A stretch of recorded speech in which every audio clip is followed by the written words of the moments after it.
નમસ્કાર. નિર્માણ ન્યૂઝની વિશેષ રજૂઆત સાથે હું છું યજ્ઞ ત્રિવેદી.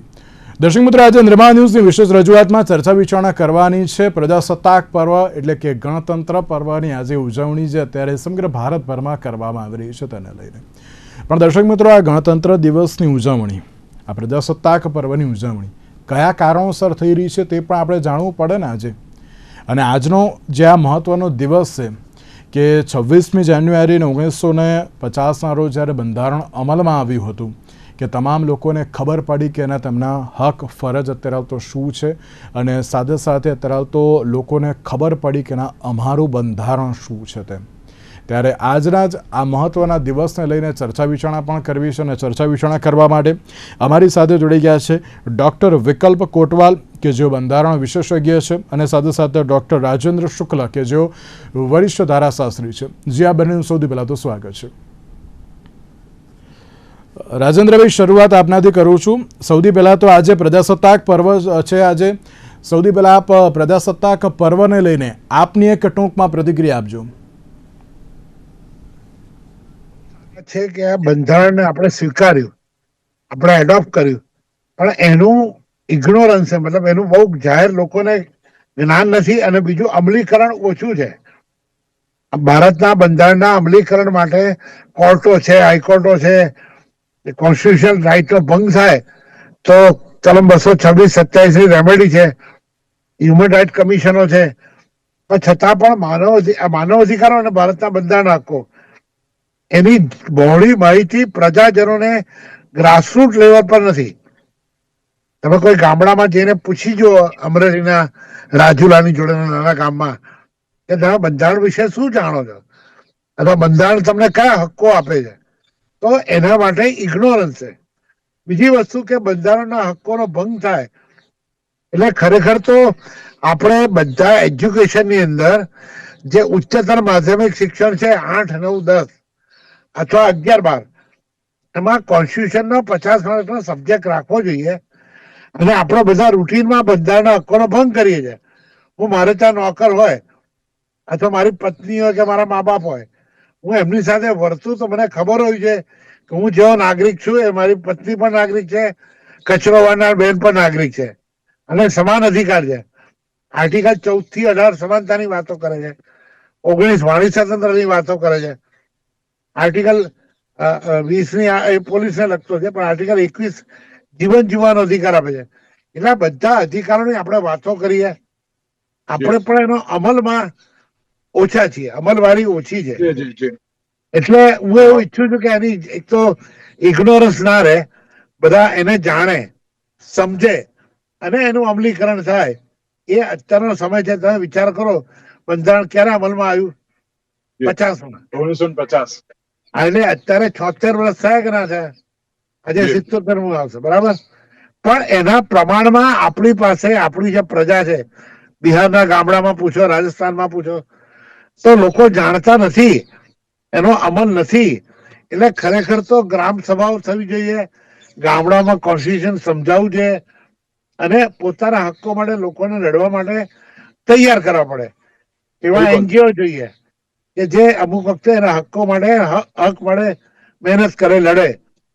એટલે આપણે ત્યાં બંધારણ હજી તો કહું 100 વર્ષ હશે, પણ એની જાગૃતિ કદાચ જે જોઈએ એટલી 100% નથી, એવું મારું કહેવું છે. બિલકુલ બિલકુલ. આપ એક બંધારણ વિશેષજ્ઞ છો, અને સાથે સાથે જ્યારે આજે એમ કહેવાય કે આપણું બંધારણ જે અમલમાં આવ્યું હતું, તો સૌથી પહેલાં તો પ્રજાસત્તાક પર્વને લઈને આપ તો આપની પ્રતિક્રિયા આપજો, અને સાથે 1950થી લઈને આજ સુધી બંધારણમાં થયેલા તમામ ફેરફારોને અત્યારે તો કઈ રીતે જુઓ છો? એને સુધારા કહો છો કે પછી પરીક્ષણો કહો છો? કઈ રીતે જોઈ રહ્યા છો, અને કયા કયા મહત્વના સુધારા પણ જોવા મળ્યા? પહેલા તો આપણે પ્રજાસત્તાક પર્વનું મહત્વ સમજવું જોઈએ, અને પ્રજાસત્તાક પર્વનું મહત્વ સમજવા માટે આપણને એ ખબર હોવી જોઈએ કે પ્રજાસત્તાક એટલે શું. ઇંગ્લિશમાં જેને આપણે રિપબ્લિક કહીએ છીએ.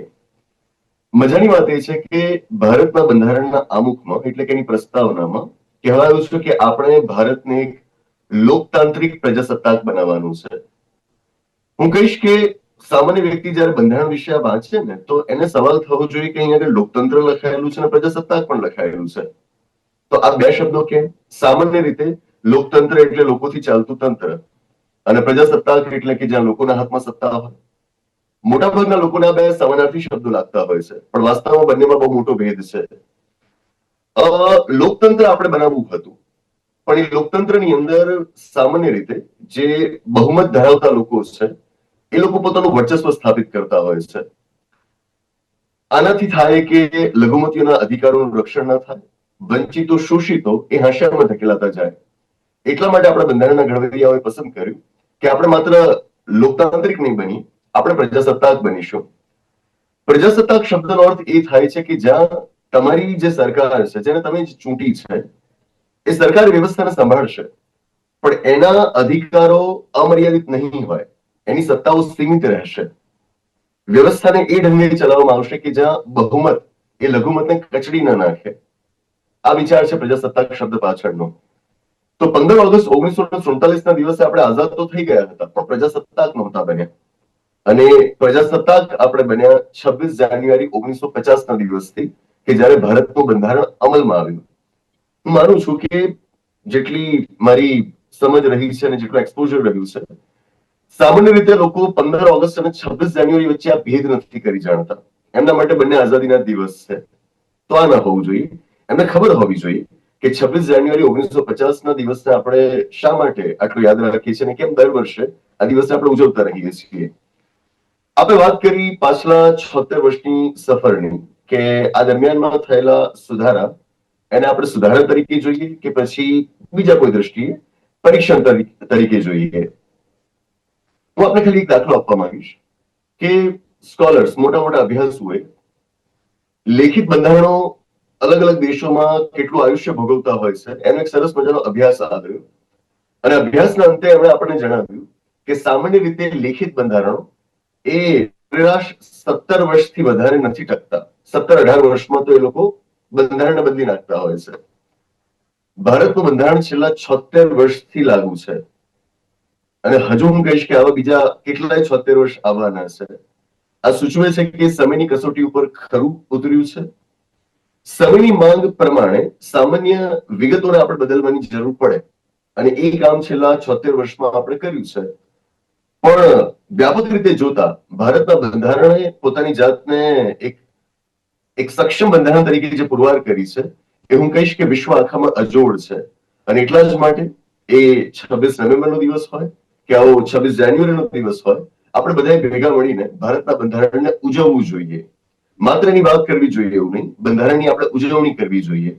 આ રીતે આપણે બંધારણવાદને વધારે પ્રસરાવી શકીશું અને બંધારણની અંદર ઘડવૈયાઓના જે મહાન સ્વપ્નો રહેલા છે એ સ્વપ્નોને આપણે સાકાર કરી શકીશું. બિલકુલ વાત છે ને. એટલા જ માટે એમ કહેવાય ને કે આજનો દિવસનું મહત્વ શું છે એ દરેક લોકોએ સમજવું, અને સાથે સાથે અત્યારે દરેક લોકોને સમજાવવું પણ એટલું જ જરૂરી બની ગયું છે.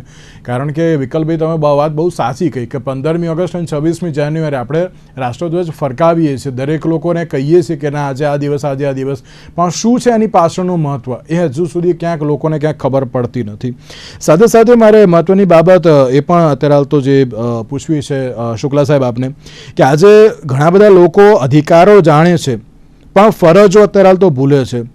પણ બંધારણની અધૂરી સમજ માટે અત્યારે હાલ તો જવાબદાર કોણ છે? તો પછી રાજેન્દ્રભાઈ. બહુ પ્રિસાઇઝ વાત કરી. આપણું બંધારણ બન્યું છે એ વખતે ચોક્કસપણે કહું કે એક મહત્વની ભૂલ રહી ગઈ. આપણે પ્રકરણ 3માં માત્ર અધિકારોની વાત કરી કે આપણા મૂળભૂત અધિકારો કયા. તમે ચાઇનાનું બંધારણ જુઓ ને, એમાં શું લખ્યું છે કે ફંડામેન્ટલ ડ્યુટીઝ એન્ડ રાઇટ્સ. આપણે ત્યાં આર્ટિકલ 51A આવ્યો 1976માં, અને એના પછી બંધારણની ફરજો કે ભાઈ આપણું બંધારણ, હું ભારતનો નાગરિક છું, મેં મારા હક્કોની વાત કરી, મારે દેશ માટે શું કરવાનું, એ જે અનુચ્છેદ છે એ 51A થી કરવામાં આવ્યો. એટલે એ તો હજી કોઈ જાણતું નથી. તમે વિચાર કરો, આખી યાદી આપી છે કે દેશનું સાર્વભૌમત્વ રહે એના માટે પ્રયત્નશીલ રહેવાનું, પછી દેશની એકતા અખંડિતતા એ સચવાઈ રહે એના માટે મારે કાર્યશીલ રહેવાનું, સાયન્ટિફિક અને એપ્રોચ વાળી વાત કરવાની, અંધશ્રદ્ધાની વાત નહીં કરવાની. મારા જે બીજા નાગરિક બંધુઓ છે, ભાઈ બહેનો, એના માટે પણ મારે અમે નાના હતા તો 76માં એક પ્રતિજ્ઞા આવતી હતી કે હું ભારતનો નાગરિક છું અને અમારે આ પ્રમાણે વર્તવાનું છે. એ પ્રતિજ્ઞા ગુમ થઈ ગઈ. નીચે સ્કૂલમાં પહેલો લેક્ચર ચાલુ થાય એના પહેલા પ્રતિજ્ઞા વાંચવાની, which contains the basic duties. એટલે આપણે ચીનનું બંધારણ આપણું ખરાબ નથી કહેતો, દેર આય દુરસ્ત આય, પણ 76 પછી આપણે ફરજો માટે સભાન થયા. પણ એ કેટલા લોકો જે જૂજ માણસો જાણકાર છે કે જે થોડું જાણે છે, સમજે છે, જ્ઞાની છે. બાકી તમે જાઓ તો જૂના મોન્યુમેન્ટ પર નામ લખે. કોઈ રમણ ને મીના ગયા હોય તો ખજુરાહોની અંદર રમણ ને મીના પેલા પેન્સિલ ચોકથી ચિતરીને ખાડો કહીને લખે. એટલે એ મોન્યુમેન્ટ બગાડવા આપણા બંધારણનો ભંગ છે. મારા કહેવાનો મુદ્દો આપણો વારસો સાચવવો, આપણી સંસ્કૃતિનું જતન કરવું, દેશ તરફ વફાદારી રાખવી, દેશના અર્થતંત્રને ક્યાંય નુકસાન ના, મતલબ એ કોઈ ફરજ તો છે જ નહીં. એટલે તમે બહુ પ્રસ્તુત વાત કરી છે. આપણે બધા અત્યાર સુધી ફરજોની જ વાત કરીએ, પણ બેઝિક વાત, you are also bounded by the duties. હું તો એના માટે શબ્દ લાયબિલિટી વાપરું કે ભાઈ તમારા દેશ તરફનું ઉત્તરદાયિત્વ શું છે, તમારી જવાબદારી શું છે. એટલે હજી એ પણ લોકો સમજ્યા નથી. અને એ મને લાગે છે કે કદાચ 51માં સુધારો આવ્યો અને બીજા 25 વર્ષે લોકો સમજે તો સારું છે. અધરવાઇઝ લાગે છે કે ના, અત્યારે બધી બાબતો આપણે હવે સમજાવવી પડશે. હા, તો હું તમને શું કહું છું કે બંધારણ છે એવું ખરાબ ના લગાડતા. કદાચ 60-70% લોકો જાણતા હોય, 25-30% ના જાણતા હોય, અને ફરજ તો લગભગ 50% ના જાણતા હોય. બધા તમે વાત કરો, નાગરિકોને મળીએ, હું ફ્રી રિલેટનું કામ કરું છું, PILO કરું છું, પુસ્તકોને આનું જ્ઞાન આપું છું, બંધારણનું બહાર માનવ અધિકારનું. તો તમને એવું કોઈ નહીં મળે કે ક્યાંક મારી શું જવાબદારી મને સમજાવો. મેં BEdમાં સેમિનાર કર્યા, પોલીસ સ્ટેશનમાં કરીને પોલીસ એકેડેમીમાં કર્યા. તો કોઈને અમારી નોકરીમાં ફાયદો શું થાય, અમને શું બેનિફિટ મળે, એની વાત કરશે. મારે દેશ તરફ શું ફરજ બજાવવાની, મારે કેટલી વફાદારી રાખવાની દેશ માટે, સાચી વાત એ હજી કોઈ સમજ્યું નથી. એ સમજવાની વધારે જરૂર છે. છે. વિકલ્પભાઈ, એક બહુ મહત્વનો સવાલ એ પણ કે સંવિધાનમાં અત્યાર સુધીમાં સૌથી મહત્વના 3 સુધારા એ કયા કે જે ભારતની દિશા બદલવામાં અત્યારે તો ક્યાંક નિર્ણાયક સાબિત થયા હોય તેમ? આમ તો ભારતના બંધારણમાં અનુચ્છેદ 368 ની મદદથી પાછલા 76 વર્ષમાં આપણે કુલ મળીને 106 સુધારાઓ કર્યા છે. સાદી બહુમતીથી પણ સુધારાઓ થઈ શકે છે અને આપણે અત્યારે ગણતરીમાં નથી લેતા. આ 106 સુધારાઓ, આમાંથી હું કહીશ કે લગભગ 60-70% સુધારાઓ એવા છે કે જે ભારતના બંધારણના જે સબસ્ટન્સ છે એની અંદર કોઈ બદલાવ લાવવા ઈચ્છે છે. બાકીના જે સુધારા છે એ પ્રક્રિયાઓ વિશે છે. આમાંથી આપણે એવા સુધારાઓને પસંદ કરવા હોય કે જે યુગ પ્રવર્તક સાબિત થયા હોય, બહુ મોટા બદલાવે લઈ આવ્યા હોય, તો આમ તો ઘણા બધા છે. પણ હું મુખ્યની જો વાત કરું તો એમાંથી એક છે 73મો સુધારો. 73મો સુધારો કે જેના દ્વારા આપણે સ્થાનિક સ્વરાજની વ્યવસ્થાને બંધારણમાં સ્થાન આપીએ છીએ. 73મા સુધારા દ્વારા પંચાયતોને અને 74મા સુધારા દ્વારા નગરપાલિકાઓને. મૂળ બંધારણની અંદર આપણે કેન્દ્ર સરકાર માટેની વ્યવસ્થા રાખેલી હતી, રાજ્યોની સરકારો માટેની વ્યવસ્થા રાખેલી હતી, પણ સ્થાનિક સ્વરાજની સંસ્થાઓ માટેની આપણે વ્યવસ્થા નહોતી રાખી. હવે સમય સાથે સરકારો એવું અનુભવે છે કે આપણે ત્યાં સત્તાનું વિકેન્દ્રીકરણ થવું જરૂરી બની જાય છે અને સરકારનું ત્રીજું સ્તર પણ હોવું જોઈએ. ગામડાઓ અને શહેરોમાં કેમ સરકારો ના હોય? અને આ વિચાર સાથે જે તે વખતે 1992ના વર્ષમાં આપણે એક તો 73મો સુધારો કર્યો અને બીજો એક 74મો સુધારો કર્યો. અને આના દ્વારા હું કહીશ કે બહુ વ્યાપક બદલાવો આવ્યા છે આપણી વ્યવસ્થામાં, એ આપણે માની શકીએ. એ ઉપરાંત બીજો એક અગત્યનો સુધારો, ત્રીજો જો આપણે ઉમેરવો હોય તો હું કહીશ કે જે તાજેતરમાં આપણે સુધારો કર્યો છે, 106મો સુધારો. જો કે એ બાબત ઉપર હજુ બહેસ થવી જરૂરી છે કે સુધારાને આપણે ઝડપથી લાગુ કેમ નથી કરતા. તો 106મો જે બંધારણીય સુધારો આપણે કર્યો છે એ મહિલાઓને આરક્ષણ આપવા વિશે છે. લોકસભા તેમજ રાજ્યોની વિધાનસભાઓમાં મહિલાઓને 3જા ભાગની બેઠકો આરક્ષણ દ્વારા આપવા વિશે છે. મતલબ આઝાદીના અને બંધારણને અમલમાં લાવ્યાના હવે આપણે 80 વર્ષ પૂરા થવા જઈ રહ્યા છીએ. અને હજુ મહિલાઓની સ્થિતિ કફોડી છે. એમનું જેટલું સશક્તિકરણ થવું જોઈતું હતું એ નથી થયું. અને એ આપણને દેખાય છે કે જ્યારે લોકસભા ઓવરઓલ સંસદના બંને ગૃહોમાં, રાજ્યોની ધારાસભાઓમાં મહિલાઓની હાજરી બહુ ઓછી હોય છે, એમની સંખ્યા બહુ ઓછી હોય છે. તો જો ભારતની કુલ વસ્તીમાં એમનું પ્રમાણ 50% આસપાસ હોય તો પછી આ ધારાસભાઓમાં કેમ ના હોય? તો એ સુનિશ્ચિત કરવા માટે કે મહિલાઓ ત્યાં પણ પહોંચે, ઘરમાં ફક્ત ગૃહિણી બનીને ન રહી જાય, એમનું રાજનૈતિક સશક્તિકરણ થાય, એ માટે આપણે 106મો સુધારો કરાવડાવ્યો છે. હું આને પણ એક અગત્યનો સુધારો માનીશ. પણ એ ચિંતા રહેશે કે આ સુધારાને આપણે ઝડપથી ક્યારે લાગુ કરીશું. જી. અને વિકલ્પભાઈ, એક બાબત તમે જે ચિંતાની વાત કરી તો એક એ પણ પૂછવી છે. આપણે જ્યારે ડૉક્ટર બાબા સાહેબ આંબેડકરની વાત કરી, તેમણે જ્યારે બંધારણને જે બનાવ્યું, જો અત્યારના સમયમાં તે હોત તો અત્યારના સમયમાં બંધારણના કયા મુદ્દે તેઓ સૌથી વધારે ચિંતિત હોત?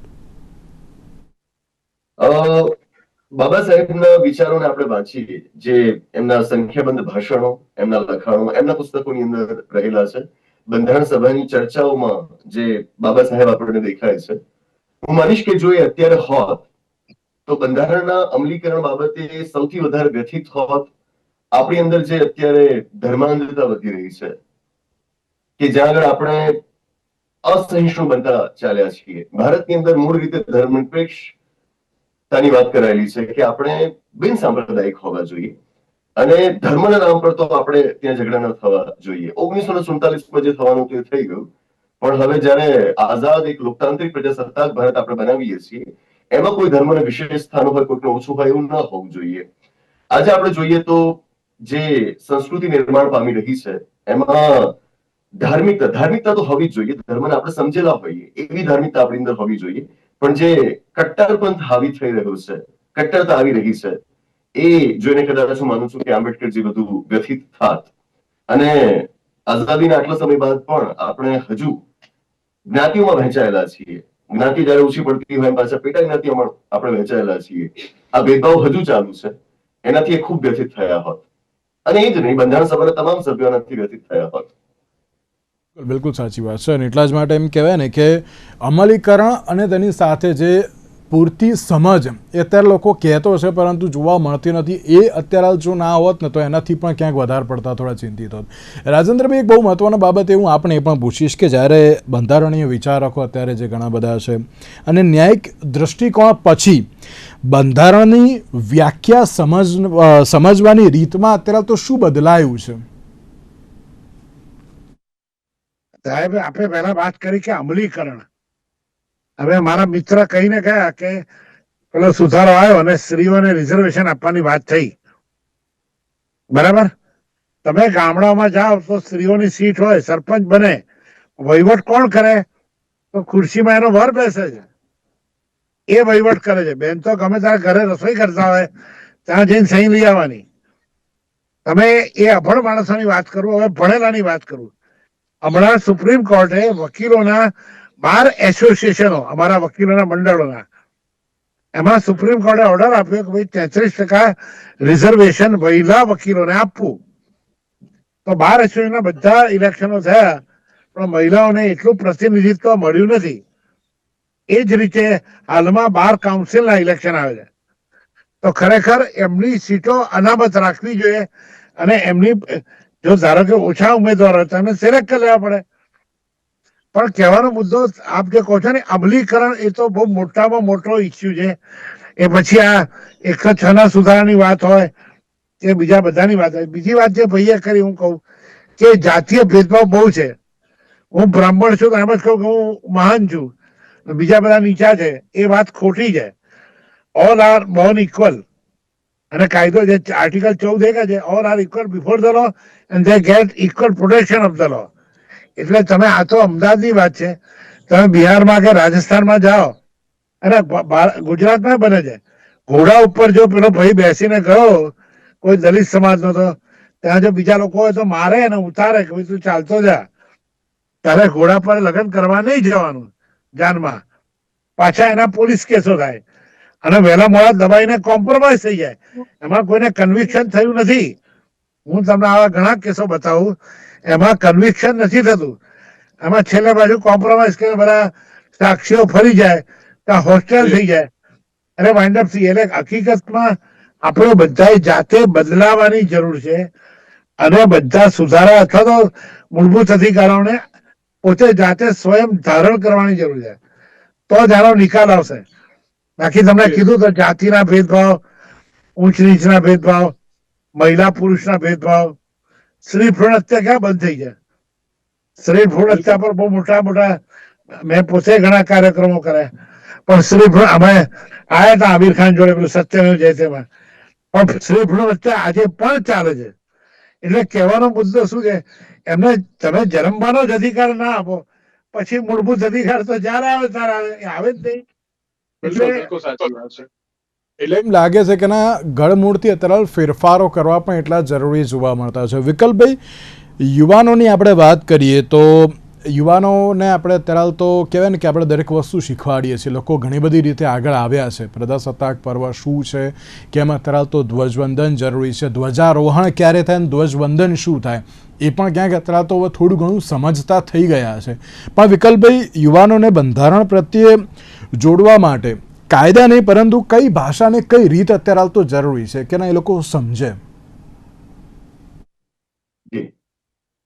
હું આપને એક પ્રસંગ કહી શકીએ. આપણે પ્રશ્ન પૂછ્યો એટલે મને એકદમથી યાદ આવી ગયું કે આજે એક જગ્યાએ જાહેરાત થયેલી હતી કે આપણે બાળકોને ભેગા કરીએ અને એમની અંદર દેશપ્રેમ જાગે, દેશનું મહત્વ સમજતા થાય, એટલા માટે આપણે એમને આજના દિવસે કંઈક કરાવડાવીએ.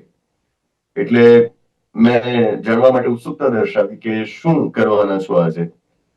એટલે મને જણાવવામાં આવ્યું કે આજે લોકોને અમે એક પેટ્રિયોટિક મૂવી બતાવવાના છીએ, એક દેશપ્રેમનું મૂવી બતાવવાના છીએ અને સાથે અમે નાસ્તો આપીશું અને એ ચાલુ કાર્યક્રમ લગભગ 3-4 કલાક એ કાર્યક્રમ ચાલ્યો હશે. દેશપ્રેમના ગીતો સ્પીકર પર બહુ વાગ્યા અને બધું ચાલ્યું. આખો કાર્યક્રમ પૂરો થયા પછી જયારે મારે પાછું લોકોને મળવાનું થયું તો મેં પૂછ્યું કે બંધારણ વિશે શું વાત કરી, તો મને જવાબ મળ્યો કે એવી તો કોઈ વાત થઈ જ નથી. મતલબ કે આજે પ્રજાસત્તાક દિવસ આપણે ઉજવી રહ્યા છે, આજે બંધારણ અમલમાં આવ્યું હતું, આજના દિવસે તમે બધી જ વાત કરી, દેશપ્રેમની મોટી મોટી વાતો કરી, પણ જે મૂળ વાત કરવાની હતી બંધારણની વાત, એ તમે નથી કરી. આ જ તો તકલીફ છે. આપણે પોતે એનું મહત્વ નથી સમજતા તો આવનારી પેઢીને કેવી રીતે સમજાવીશું? હું અમુક રીતે જે પ્રયત્નો કરું છું એની જો હું વાત કરું તો મારા 2 દીકરા છે, હું એમની શાળાએ જાઉં છું અને આવતીકાલે પણ જવાનો છું. નાનકડું એક સેશન રાખીને કલાક એક વિદ્યાર્થીઓ સાથે બંધારણની વાત કરતો હોઉં છું. કોઈક ને કોઈક એક્ટિવિટી લઈને જતો હોઉં છું કે જેથી એ લોકો ઇન્વોલ્વ થાય અને બંધારણ વિશે જાણે. અને હું આપને કહું કે આના રિઝલ્ટ દેખાય છે. ઘણી વખત એવું થાય કે નાનપણથી તમે બધી વાત કરો તો શું થાય, એવું નથી, એના રિઝલ્ટ દેખાય છે. એટલે હું તો સ્પષ્ટપણે માનું છું કે 5-6 વર્ષની ઉંમરનું બાળક થયું એ કાબિલ છે સમજવા માટે. મારો મોટો દીકરો છે એ આજે ભારતના બંધારણનું અમુક કડકડાટ મોઢે બોલે છે, બરાબર, તો તમે એને જેવી તાલીમ આપશો એવું એની અંદર દેખાશે. તમે નાનપણમાં એને બંધારણ વિશે કોઈ વાત જ નથી જણાવી, પછી તમે કેવી રીતે અપેક્ષા રાખો કે મોટો થઈને બંધારણ બાદ જાળવે, બંધારણને અમલમાં લાવવા માટે પ્રયત્નશીલ બને? આના માટે આપણે એની સંસ્કાર તો આપવા પડશે. બંધારણના સંસ્કાર એ હું કહીશ કે એ કોઈ ધાર્મિક સંસ્કારથી ઓછા નથી, રાધર કોઈ ધાર્મિક સંસ્કાર કરતા પણ એ વિશેષ છે. એટલે આપણે બાળકોને નાનપણથી જો આ વાતો શીખવાડીશું તો જે અત્યારે દેશની સમસ્યાઓની સામે આપણે ઝઝૂમી રહ્યા છીએ એ મોટાભાગની સમસ્યાઓનું અસ્તિત્વ જ નહીં હોય. આજે અન્ય દેશોની અંદર કાયદાઓનું કેમ આટલું સન્માન છે, કેમ ટ્રાફિક સેન્સ લોકોની અંદર બહુ સારું હોય છે, સિવિક સેન્સ બહુ સારું હોય છે, કારણ કે નાનપણથી અમને કાયદાઓ, બંધારણનું મહત્વ સમજાવવામાં આવતું હોય છે. એટલે હું આશા રાખું કે આપણે શાળાઓ પાસેથી ને બધા પાસેથી આશા બહુ ના રાખીએ, આપણે ખુદથી આ પરિવર્તન લાવવાની શરૂઆત કરી, આપણા બાળકોને ઘરમાં બંધારણ વિશે જાણકારી આપીએ. અને વિકલ્પ એક લાસ્ટ એન્ડ ફાઇનલ, દરેક લોકો ક્યાંક એમ કહેતા હોય છે કે ના બંધારણ આખું વાંચવાનો સમય નથી અમારી જોડે, પણ એમને પોતાના માટે અમુક વસ્તુઓ જાણવી, જોવી અને સમજવી જરૂરી હોય તો એક લાસ્ટ એન્ડ ફાઇનલ મેસેજ શું આપશો કે તેમણે શું વાંચવું જોઈએ અને કઈ કઈ વસ્તુઓ તેમણે મહત્વપૂર્ણ એમના પોતાના માટે વાંચવી બહુ જરૂરી છે બંધારણ પ્રત્યે? સામાન્ય વ્યક્તિ બંધારણમાં કદાચ જે તકનીકી વિગતો છે એને છોડી દે તો ચાલે એના માટે, પણ ખાસ તો એને વાંચવા જોઈએ એ પ્રોવિઝન્સ, એ જોગવાઈઓ કે જે બંધારણ દ્વારા એમને નાગરિકતા માટે કરી આપવામાં આવી છે, એમની નાગરિકતા બંધારણથી નક્કી થઈ છે ને, તો એ વિશેની જોગવાઈઓ એમના ધ્યાનમાં હોવી જોઈએ. બીજું કે એમના મૂળભૂત અધિકારો શું છે એનાથી અવગત હોવા જોઈએ. હું ભાગ 2, ભાગ 3 ની વાત કરી રહ્યો છું અને હું વિશેષ રૂપથી વાત કરીશ ભાગ 4 ની, રાજ્યનીતિના માર્ગદર્શક સિદ્ધાંતો. હું કહીશ કે આ સૌથી વધારે એમણે વાંચવા જોઈએ, કારણ કે આ એ સિદ્ધાંતો છે કે જેના દ્વારા આપણા દેશની સરકારોની ફરજો નક્કી કરાયેલી છે. આપણી સરકારોએ આપણા માટે શું કરવાનું છે, એમના કામ શા રહેશે, એમની જવાબદારીઓ ભાગ 4 માં નક્કી કરાયેલી છે. આ જવાબદારીઓ આપણે જાણતા નથી ને, એટલે આપણે એક મતદાતા તરીકે પણ નબળા પુરવાર થઈએ છીએ. આજે દેશની અંદર આર્થિક અસમાનતા આટલી બધી વધી રહી છે, સંપત્તિનું સંકેન્દ્રણ ચોક્કસ લોકોના હાથમાં થઈ રહ્યું છે, તો આ રોકવાની જવાબદારી એ સરકારની છે. એ ભાગ 4 વાંચીને હું સમજી શકું, બરાબર. આપણે જાણતા નથી એટલે સરકારને સવાલ પણ નથી કરતા. એટલે સામાન્ય વ્યક્તિ માટે જો સૌથી અગત્યની જો કોઈ વાતો બંધારણમાંથી વાંચવા લાયક હોય તો મારા અંગત મતે એ ભાગ 2 ની જોગવાઈઓ છે, નાગરિકતા વિષય, ભાગ 3 મૂળભૂત અધિકારો વિષયક જોગવાઈઓ અને ભાગ 4 રાજ્યનીતિના માર્ગદર્શક સિદ્ધાંતો વિષયક જોગવાઈઓ. બિલકુલ. અને રાજેન્દ્રભાઈ, એક લાસ્ટ એન્ડ ફાઇનલ યુવાઓને મેસેજ શું આપશો આજના દિવસે? 30 સેકન્ડ. એ કહે છે આખું બંધારણ ના વંચાય તો આખા બંધારણના બદલે આ સાહેબે કીધું ને પ્રકરણ 1 થી 4, એટલે પહેલી વસ્તુ આમુખ વાંચવું જોઈએ. આમુખ પછી મૂળભૂત ફરજો વાંચવી જોઈએ, મૂળભૂત અધિકારો વાંચવા જોઈએ, એટલે તમારા હાથે કોઈના અધિકારનું હનન ના થાય. અને પછી રાજનીતિના માર્ગદર્શક સિદ્ધાંતો, અમે આને લગતા પુસ્તકો તૈયાર કરે છે. મેં લગભગ 50,000 પુસ્તિકાઓ નાનકડી વેચીએ છે, જેમાં 8 પ્રકરણો છે અને એને લગતા ચુકાદા છે. ઘણીવાર શું છે કે તમે પ્રિસિડન્સ ના વાંચો ત્યાં સુધી તમને એક્ઝેક્ટ અમલ ખબર ના પડે. કે આર્ટિકલ 16 છે સમાનતા નોકરીમાં આવી જાય, તો એક બહુ સારો ચુકાદો હતો નરગીસ બેગમ વર્સિસ સ્ટેટ ઓફ રાજસ્થાન, કે જ્યારે મહિલાઓ વિમાનમાં એર હોસ્ટેસ હોય તો એર હોસ્ટેસ તરીકે પણ એને પ્રેગ્નન્સી રજા મળવી જોઈએ, માતૃત્વ ધારણ કરવાનો અધિકાર મળવો જોઈએ. તો એ દાખલો હોવો જોઈએ. એટલે સરળ ભાષામાં દરેક ફંડામેન્ટલ રાઈટ અને જવાબદારી જોડેના 10 ચુકાદા વાંચવા જોઈએ. બિલકુલ બિલકુલ. રાજેન્દ્રભાઈ અને વિકલ્પભાઈ, આ બંનેનો ખૂબ ખૂબ આભાર અમારી સાથે આ ચર્ચા વિચારણામાં જોડાવા માટે. Thank you so much. તો દર્શક મિત્રો, જે પ્રમાણે આજે ગણતંત્ર દિવસ છે, પ્રજાસત્તાક પણ દિવસ પણ છે, અને તેની સાથે જ હું એક જ વાત કહેવા માંગીશ કે બંધારણને એકવાર વાંચવું જરૂરી છે, કારણ કે આપણી મૂળભૂત ફરજો અને હકો શું છે એ દરેક લોકોને ખબર હોવી પણ બહુ જરૂરી છે. તેની સાથે શરૂઆત આજથી જ કરજો. આજના વિશેષ કાર્યક્રમ મને આપશો. નમસ્કાર.